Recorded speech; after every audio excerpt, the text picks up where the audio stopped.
Hello and welcome to another video. I hope that you're all very well. Today we'll be taking a look at the driving examiner's marking criteria.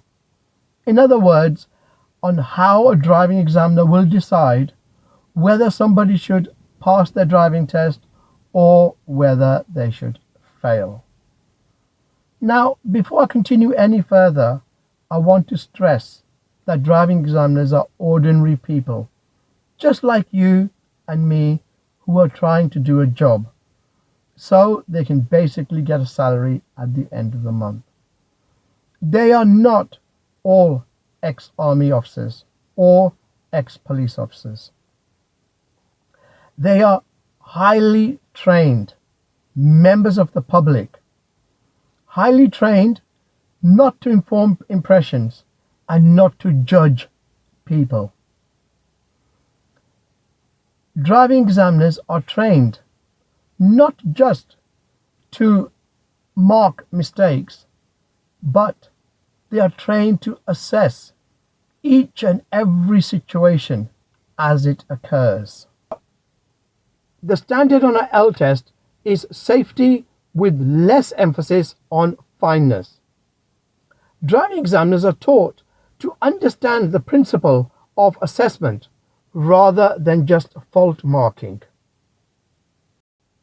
Before a fault can be identified and analysed, the outcome must be defined. In other words, what is the perfect drive? Any deviation from this perfect drive is regarded as a fault. The type of fault will depend on three things. Firstly, it will depend on the amount of deviation from the perfect drive. Secondly, it will depend on the circumstances surrounding the fault. And finally, it will depend on whether the highway code or the law has been broken. Your driving can be broken down into 5 parts. The first part is the perfect drive. This is what you want to be aiming for, not just for the driving test, but after the driving test as well. Secondly, we have a mistake, which is a small deviation from the perfect drive. This is a mistake, but it's not worthy of a fault. So the driving examiner will notice the mistake, he or she will have it in the head, but they will not mark the mistake down because it's not worthy of being marked down. An example of this would be dry steering. So the car is stationary and you steer the wheel. Another example of this would be that you pull up the handbrake without pressing the button in, so it makes that horrible sound on the ratchet. So that's the second category that your driving can fall into. The third category is a driver error, more commonly known as a minor fault. As far as the driving test here in the UK is concerned, you are allowed to make 15 driver errors and still pass the driving test.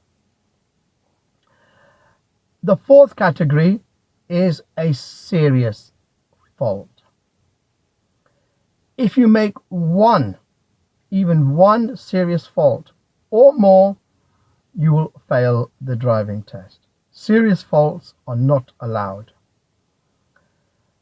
The fifth category is causing actual danger. So you've done something that is causing the vehicle a danger, the public, the examiner, passengers, property. If you cause a danger or a potential danger to any of these, then that will be marked as a dangerous mistake. One dangerous mistake and you will definitely fail the driving test. The driving examiner will look at any fault from a road safety point of view. Let's take a look at what constitutes a driving fault. A driving fault is commonly called a minor fault. This is when you have done something wrong, but it has not affected any other road user. In this example, the driver has gone slightly over the white centre line, but the oncoming traffic has not been affected in any way. However, there was no need for it and it is wrong. This will be recorded as a driving fault, and you are allowed to make up to 15 driving faults and still pass your driving test. However, there can be occasions where one specific driving fault could, by constant repetition, be regarded as a serious mistake. Now let us take a look at a serious fault. We have the same situation as before, but this time, if we imagine there was an oncoming vehicle, then this driver would have hit it. Examiners are instructed to imagine such a vehicle. This will be marked as a serious fault, which would result in the test being failed. Now let us take a look at a dangerous fault. This is an actual safety error that has put a person or property at danger. In this image, the driver has committed the same error as before, except on this occasion there is actual danger. The first danger is that the junction is closed as the view has been blocked by buildings. The second danger is the oncoming vehicle. In this situation, the driving examiner may decide to terminate the test and simply walk back to the driving test centre. Overall, you can fail a driving test if any of the following apply. You make 16 or more driver faults. You make one or more serious mistake. You make one or more dangerous fault. You continuously make the same driver fault.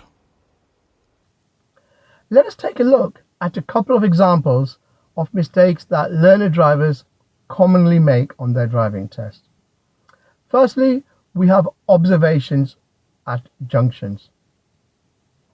This is the number one reason why learner drivers fail.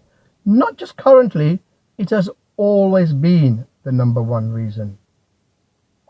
You should be able to approach a junction, whether it be a T-junction, whether it be crossroads or mini roundabout, or whether it be a big roundabout. You should be able to approach the junction at such a speed that you can make all the necessary observations and decide whether you need to proceed or whether you need to stop. Some learner drivers complain that although they looked, the examiner still failed them.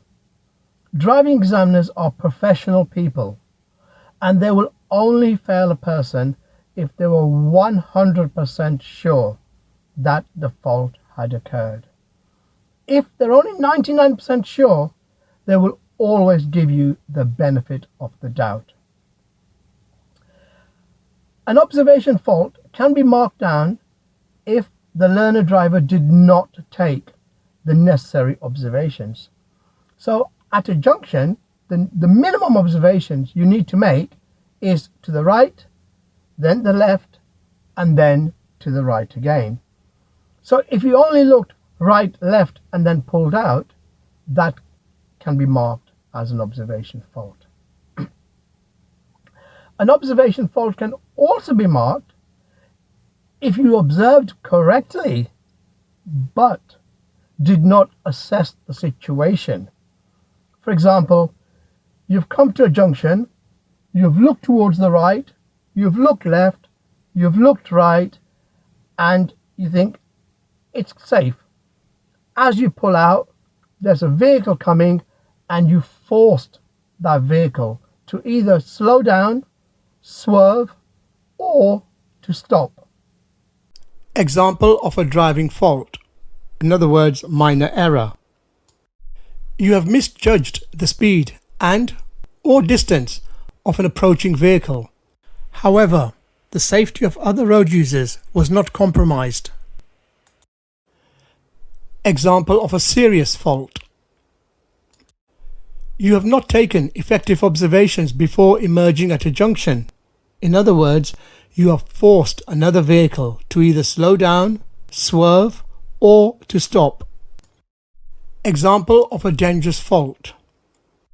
Again, you have not taken effective observations before emerging, but on this occasion, it has resulted in actual danger to the examiner, yourself, the public, or property.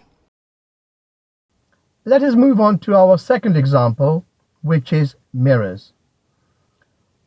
We must check mirrors well before we indicate and well before we change speed or direction.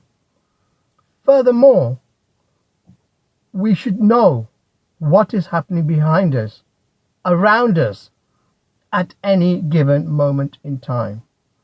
So, in other words, we need to check mirrors frequently. Now, let's just talk about checking mirrors when we are changing speed. So let's say we're approaching a set of traffic lights. The traffic lights change red, you check the mirror and brake. That is not acceptable. Even though you've checked the mirrors and then you've braked, remember, we need to check mirrors well before. Not check mirrors before braking, it's check mirrors well before braking. So you have time to assess the situation. You have time to decide on what action to take. Now, if you're going to check mirrors when you see the red light, there is no time. You can't decide, because either the decision will be you go through red traffic lights, which is wrong, or you brake. And if there's someone very close behind you and you brake suddenly, that person is going to have a good chance of hitting you in the back. So by checking mirrors well before basically means we need to check mirrors on approach to the green lights in anticipation that they will change. That way, so I'm driving along, I'm approaching green traffic lights, I've checked my mirror, and I've noticed that there is a driver extremely close behind. So in anticipation of the lights changing, I can ease off the accelerator and I can prepare to brake gently.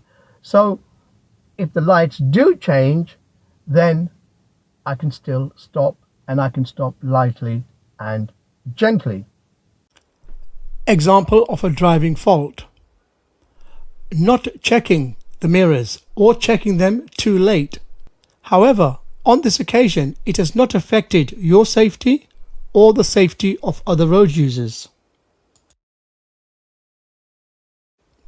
Example of a serious fault.